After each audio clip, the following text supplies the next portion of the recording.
सोचिए, अगर इस यूनिवर्स में हम अकेले नहीं हैं, लेकिन यहाँ इंसानों के अलावा कभी कोई दूसरी इंटेलिजेंट स्पीशीज पैदा ही ना हुई हो।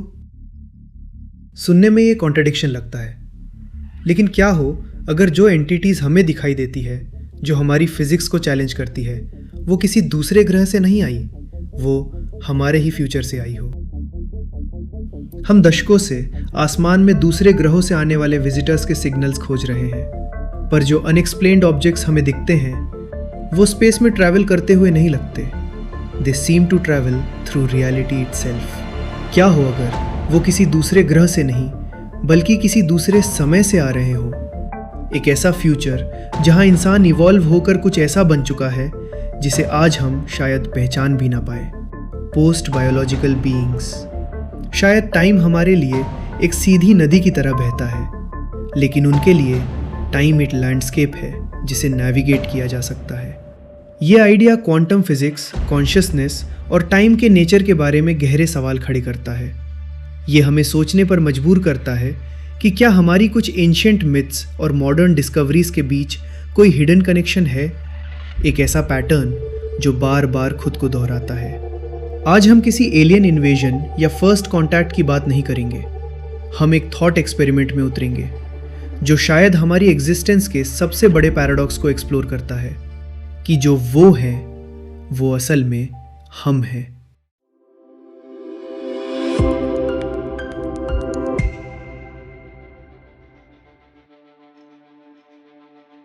तो ये सवाल हमें एक बहुत बड़ी और गहरी पहेली पर लाकर खड़ा कर देता है।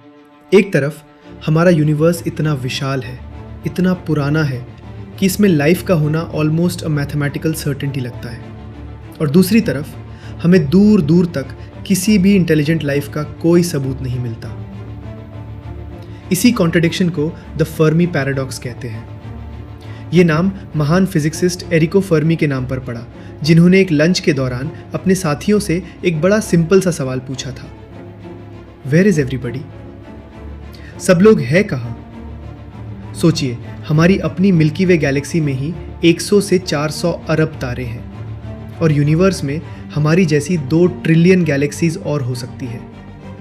एस्ट्रोनॉमर फ्रैंक ड्रेक ने एक इक्वेशन भी बनाई थी, द ड्रेक इक्वेशन। ये एक तरह का फ्रेमवर्क है ये अंदाज़ा लगाने के लिए कि हमारी गैलेक्सी में कितनी एडवांस सिविलाइजेशंस हो सकती हैं जो हमसे कांटेक्ट कर सकती हैं।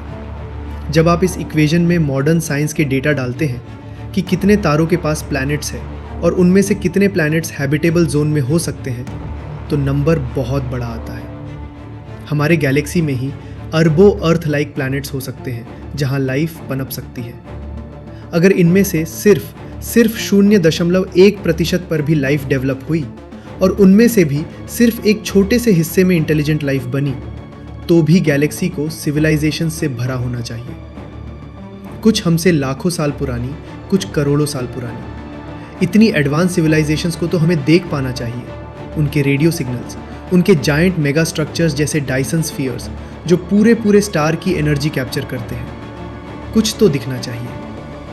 लेकिन दशकों से सेटी प्रोजेक्ट्स आसमान को स्कैन कर रहे हैं और उन्हें सिवाय एक ईरी साइलेंस के कुछ नहीं मिला।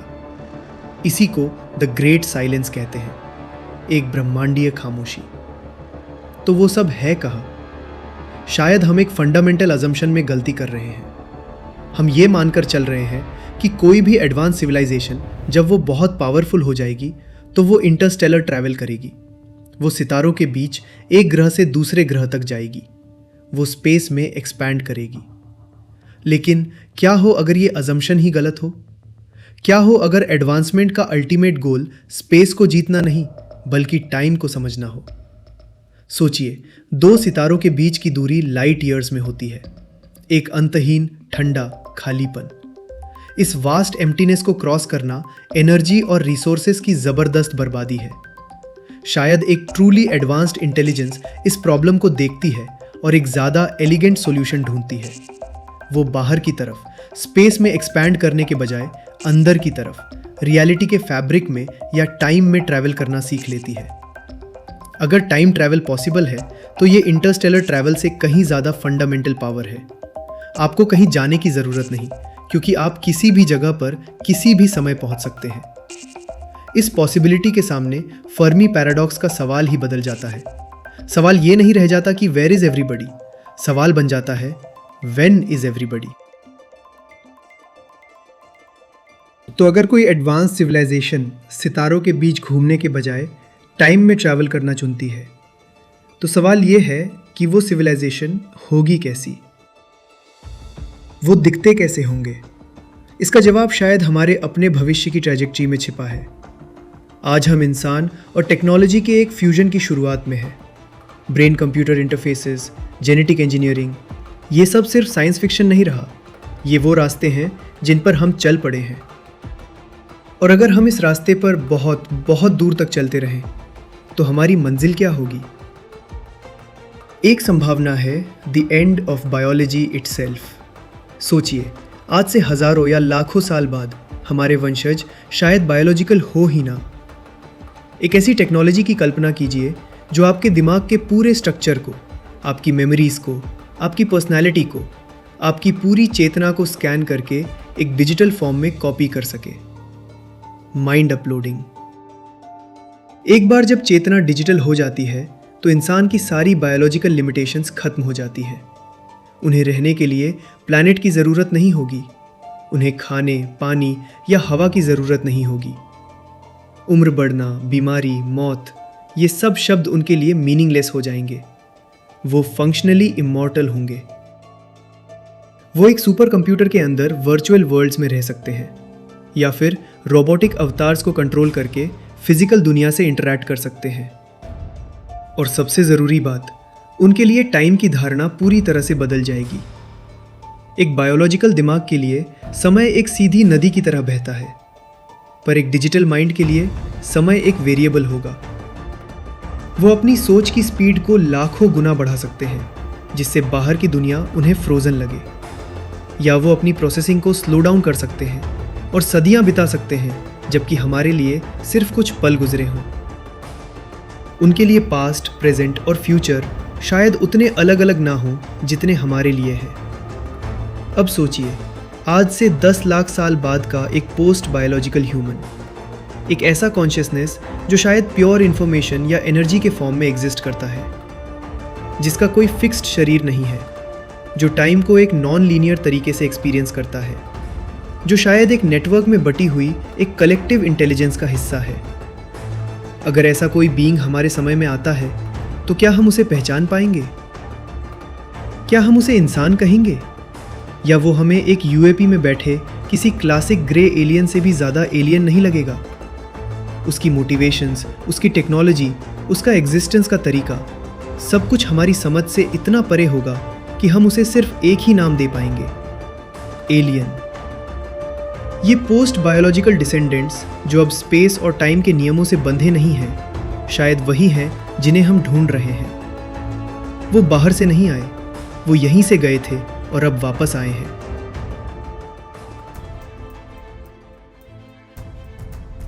तो अगर कोई एडवांस सिविलाइजेशन सितारों के बीच घूमने के बजाय टाइम में ट्रैवल करना चुनती है, तो सवाल ये है कि क्या ऐसा करना फिजिक्स के नियमों के अनुसार मुमकिन भी है? इसका जवाब शायद एल्बर्ट आइंस्टाइन के काम में छिपा है। हमने पहले भी आइंस्टाइन की इस थ्योरी का जिक्र किया है, लेकिन आगे बढ़ने से पहले इसे बहुत संक्षेप में समझ लेते हैं। आइंस्टाइन की जनरल थ्योरी ऑफ रिलेटिविटी ने स्पेस और टाइम को दो अलग अलग चीज़ें नहीं माना। उनके मुताबिक दोनों मिलकर एक 4 डायमेंशनल फैब्रिक बनाते हैं, जिसे हम स्पेस टाइम कहते हैं। जब कोई बहुत भारी वस्तु जैसे कोई स्टार, न्यूट्रॉन स्टार या ब्लैक होल इस फैब्रिक पर मौजूद होती है तो वो उसे बेंड कर देती है। हम इसी कर्वेचर को ग्रेविटी के रूप में एक्सपीरियंस करते हैं। लेकिन आइंस्टाइन की थ्योरी का सबसे सरप्राइजिंग हिस्सा ये है कि ग्रेविटी सिर्फ स्पेस को नहीं, टाइम को भी अफेक्ट करती है।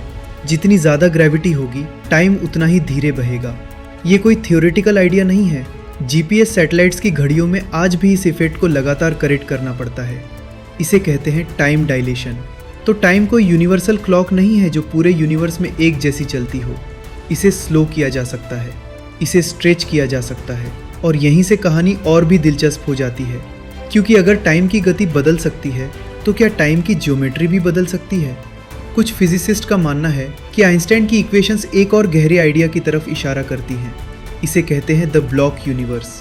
इस मॉडल के अनुसार पास्ट, प्रेजेंट और फ्यूचर शायद अलग अलग चीज़ें नहीं हैं, वो स्पेस टाइम के लैंडस्केप के अलग अलग हिस्से हैं जो एक साथ एग्जिस्ट करते हैं, बिल्कुल एक मूवी रील की तरह जिसमें सारे फ्रेम्स पहले से मौजूद होते हैं। हम बस अपनी कॉन्शियसनेस के जरिए उन्हें एक एक करके एक्सपीरियंस करते हैं। इस नज़रिए से देखा जाए तो अभी कोई विशेष क्षण नहीं है। पास्ट, प्रेजेंट और फ्यूचर तीनों उतने ही रियल हो सकते हैं। और अगर पूरा समय एक विशाल लैंडस्केप की तरफ फैला हुआ है तो क्या उस लैंडस्केप में आगे पीछे चलना भी संभव है? यहीं पर आइंस्टाइन की इक्वेशंस में छिपे कुछ बेहद अजीब और एग्जॉटिक सॉल्यूशन सामने आते हैं। इन्हें कहते हैं क्लोज्ड टाइम लाइक कर्व्स या CTCs। ये स्पेस टाइम में ऐसे थियोरेटिकल पाथ्स हैं जो घूमकर वापस अपने ही पास तक पहुंच सकते हैं। दूसरे शब्दों में, ये ऐसे रास्ते हैं जो समय की धारा के विरुद्ध जाने की संभावना पैदा करते हैं। हालांकि इन्हें बनाना आसान नहीं होगा। कुछ मॉडल्स के अनुसार इसके लिए वर्म होल्स की ज़रूरत पड़ सकती है। दूसरे models rapidly rotating black holes जैसी एक्सट्रीम कंडीशंस की बात करते हैं। ऐसी जगहें जहां स्पेस टाइम का फैब्रिक इतना ज़्यादा डिस्टॉर्ट हो जाता है कि वो खुद पर ही फोल्ड होने लगता है और शायद फ्यूचर को पास्ट से जोड़ देता है। क्या ये वास्तव में संभव है? हम नहीं जानते। आज तक किसी ने भी क्लोज्ड टाइम लाइक कर्व नहीं देखी है, न ही हमारे पास ऐसी टेक्नोलॉजी है जो इन्हें बना सके। लेकिन महत्वपूर्ण बात यह है कि फिजिक्स के नियम इन्हें पूरी तरह असंभव घोषित नहीं करते, और यही बात पूरे विषय को इतना फैसिनेटिंग बना देती है। क्योंकि अगर स्पेस टाइम वास्तव में इतना फ्लेक्सिबल है तो टाइम कोई सीधी अटूट नदी नहीं हो सकता, वो शायद एक जटिल लैंडस्केप है।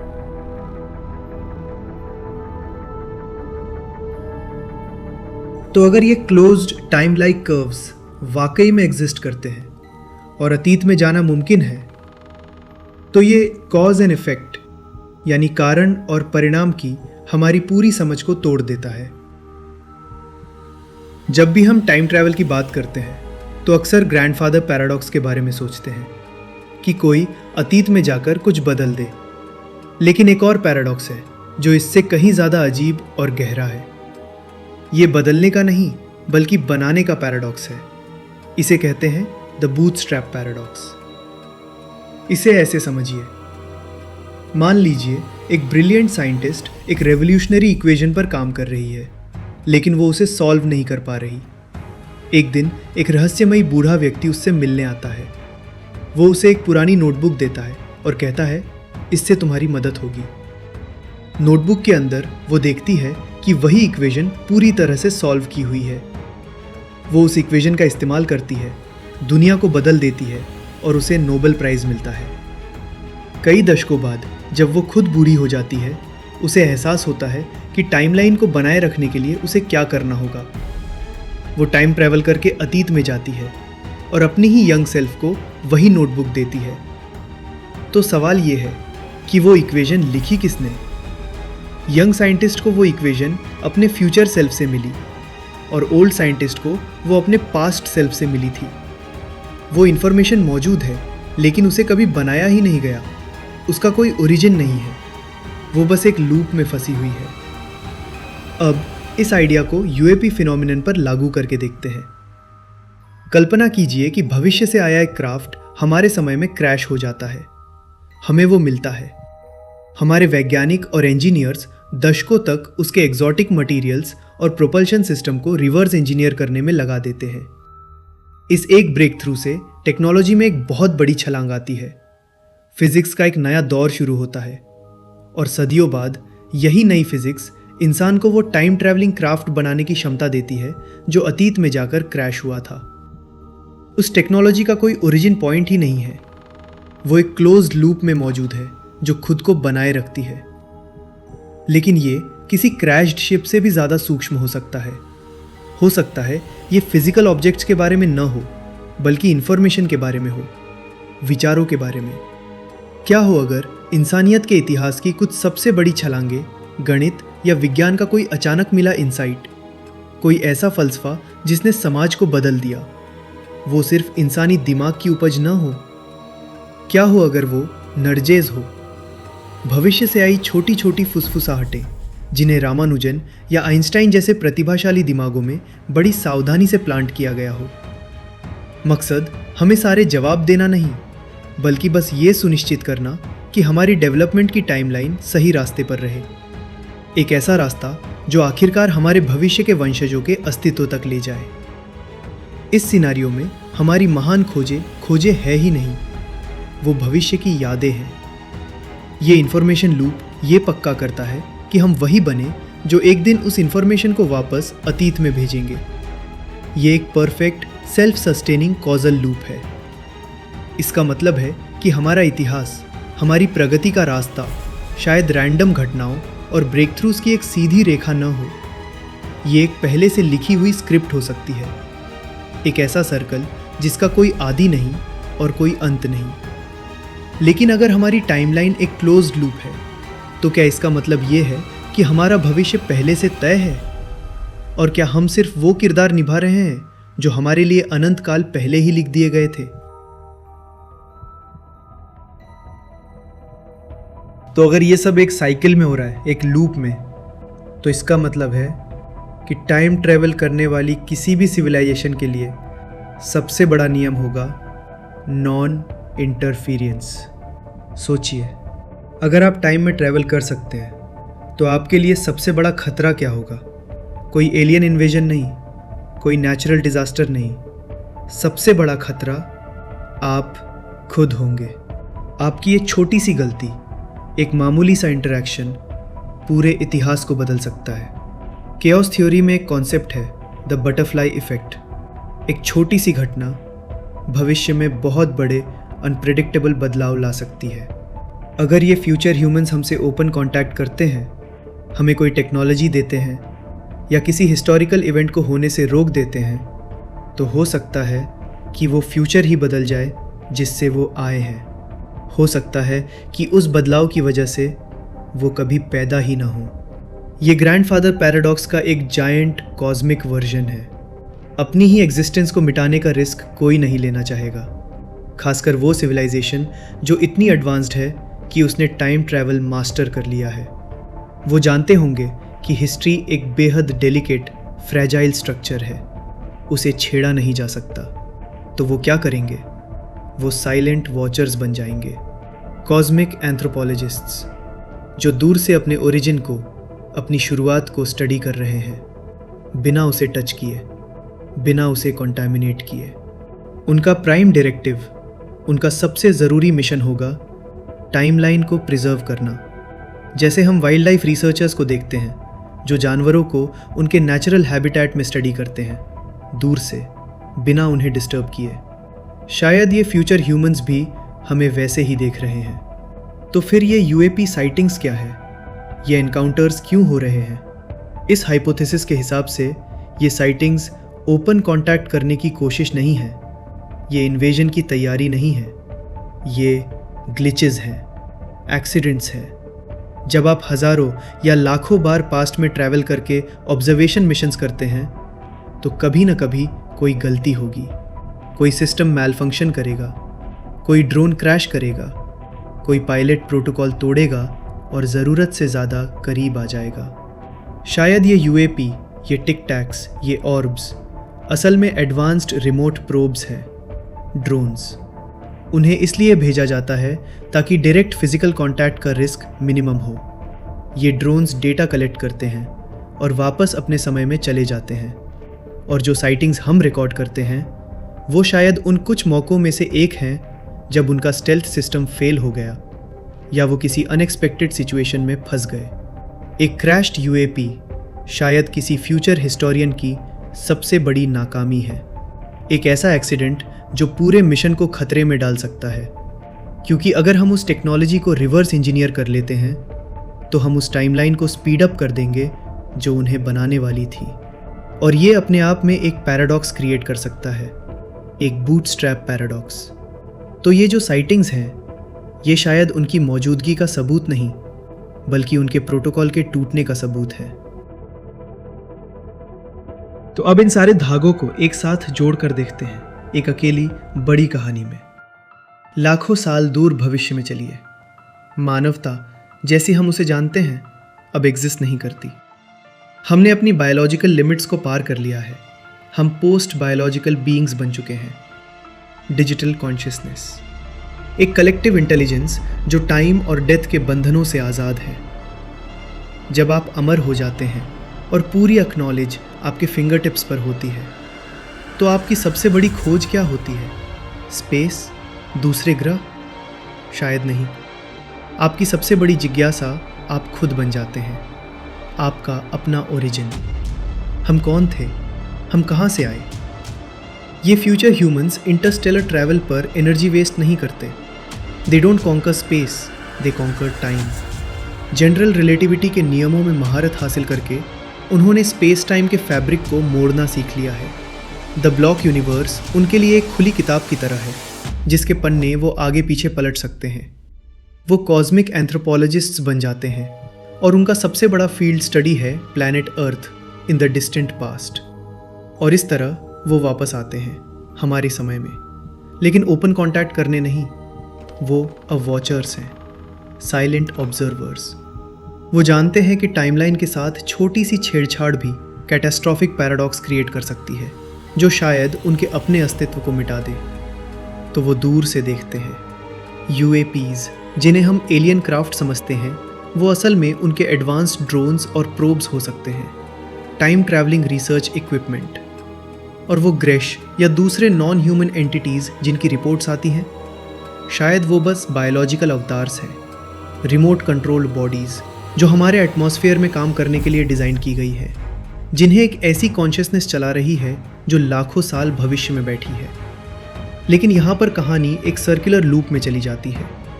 इमेजिन कीजिए, उनका एक प्रोब क्रैश हो जाता है, रॉसवेल जैसी कोई घटना। हम इंसान उस रैकेज को रिकवर करते हैं, हम उसे रिवर्स इंजीनियर करने की कोशिश करते हैं। हमें ऐसे मटेरियल्स और फिज़िक्स के कॉन्सेप्ट्स मिलते हैं जो हमारी टेक्नोलॉजी को हज़ारों साल आगे फेंक देते हैं। और यही टेक्नोलॉजिकल लीप सदियों बाद हमें वो सिविलाइजेशन बनने में मदद करता है जो टाइम ट्रैवल करने के काबिल है। तो उस टेक्नोलॉजी का सोर्स क्या था? इसका कोई ओरिजिन ही नहीं है। ये एक बूटस्ट्रैप पैराडॉक्स है ऑन अ सिविलाइजेशनल स्केल। हमारे भविष्य ने हमें वो टेक्नोलॉजी दी जिससे हम उस भविष्य को बना सकें। और ये लूप सिर्फ टेक्नोलॉजी का नहीं है, ये कॉन्शियसनेस का भी है।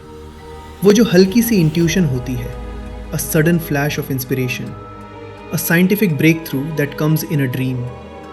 क्या हो अगर वो हमारे फ्यूचर सेल्फ के साथ एक क्वांटम कनेक्शन हो? वो हमें जेंटली गाइड कर रहे हैं बिना पैराडॉक्स क्रिएट किए। वो इन्फॉर्मेशन के सटल विस्पर्स भेज रहे हैं, ये इंश्योर करने के लिए कि ह्यूमैनिटी का डेवलपमेंट उसी ट्रैक पर रहे जो आखिर में उनकी क्रिएशन तक ले जाता है।